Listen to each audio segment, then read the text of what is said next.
journée du championnat de France d'enduro 24 MX ici à Langeac dans des conditions météo qui semblent plus clémentes ce matin. Mais avant de partir en course, retour sur la soirée d'hier où les légendes se sont réunies pour fêter le 50e anniversaire du championnat. Une dizaine de pilotes qui ont marqué l'histoire de l'enduro français ont répondu présent pour souffler les bougies, parmi lesquelles on comptait Ludivine Puy, Nicolas Samofal, Marc Germain, Antoine Méo et David Castera qui s'est illustré en tant que pilote avant de devenir le promoteur du championnat jusqu'en 2006 avant de passer les rênes à Jean-Luc Miroir, ou encore Joël Quérel, presque 80 printemps et toujours passionné de la discipline. Et aujourd'hui, on a vécu bien des choses sur les spéciales difficiles de Langeac concoctées par le motoclub du Haut-Allier. En E1, même podium qu'hier avec Romain Dagna, le jeune espoir de la Sherco Academy qui prend la 3e position. Ça a été un peu moins bagarré pour la 2e place face à Thiel Leclerc, même si Dagna était devant ce matin après SP1. Il accuse un retard de 45 secondes sur le pilote du Daffy Enduro Team. A noter qu'au championnat, c'est Clément Closier qui monte sur la 3e marche du podium derrière ses aînés. Une belle performance pour le néo-élite du team Atomic Beta. Thiel Leclerc a déjà perdu son titre 2023 hier, mais tenait sûrement à finir du mieux possible. À l'image de la saison, il n'a encore aujourd'hui rien pu faire, ne serait-ce que pour chatouiller Hugo Blanjou. Il prend la 2e place de la journée et du championnat. Enfin, la boucle est bouclée pour Blanjou qui s'impose et réalise le grand chelem de la saison.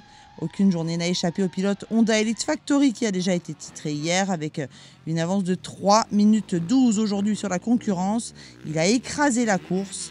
Titré en E2 puis en E1, va-t-il tenter de faire comme Fabien Planet et partir à la conquête d'un titre E3 l'an prochain? C'est la question.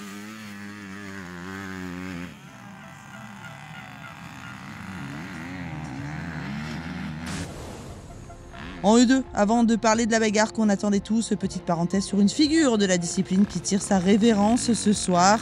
Antoine Basset a passé près de 20 ans au plus haut niveau de la compétition et se retire sur cette finale de Langeac.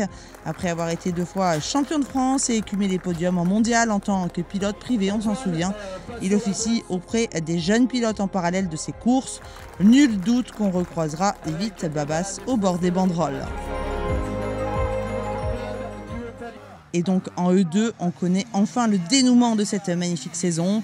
On prend les mêmes qu'hier avec quelques changements. En effet, c'est Théo Espinas qui termine 3e à l'issue d'une journée dans la douleur. Tombé plusieurs fois hier, le pilote Beta Oxmoto a souffert des cervicales tout au long de la journée et s'ajoutant à une fatigue accrue due à l'enchaînement avec les ISDE. Avec cette 3e place, il dit aussi au revoir à un second titre E2 consécutif, car devant, il y a Pichon.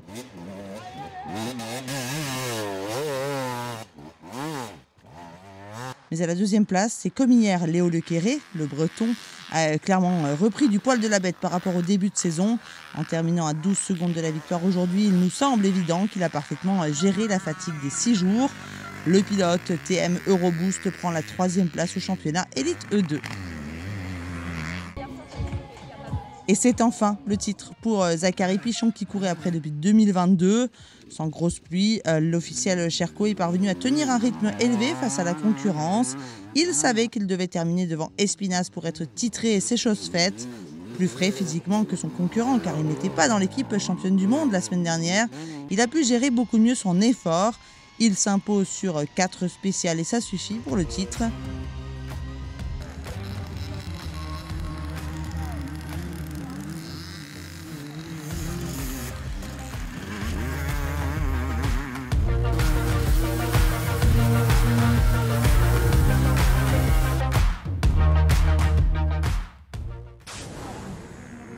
Enfin en E3, moins de suspense et le titre pour Luc Fargier qui prend aujourd'hui la 3e place de la catégorie sur cette ultime journée de championnat.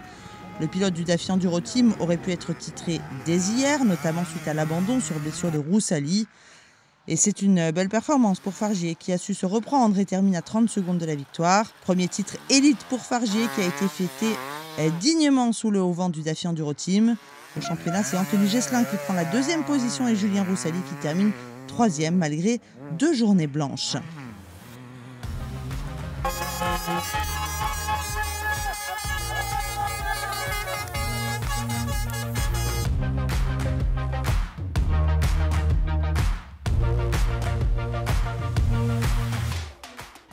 Vainqueur hier, Antoine Maguin ne double pas la mise ce soir. Épuisé lui aussi par sa semaine aux ISDE pour l'équipe belge, l'officiel Cherco a souffert aujourd'hui, marquant de gros signes de fatigue. Il n'a d'ailleurs remporté que 2 spéciales, ce qui lui ressemble peu. On souhaite au futur papa un bon repos hivernal en espérant le revoir sur le France en 2025.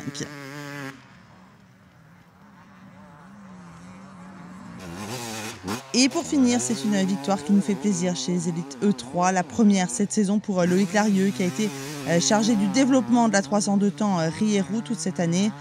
Pilote officiel de la firme espagnole, le champion du monde 2019 est passé par bien des émotions au cours de la saison et la termine de la plus belle des manières en s'imposant ce soir. L'avenir de Loïc Larieux est encore incertain, mais nous souhaitons sincèrement le revoir entre les banderoles du France l'année prochaine.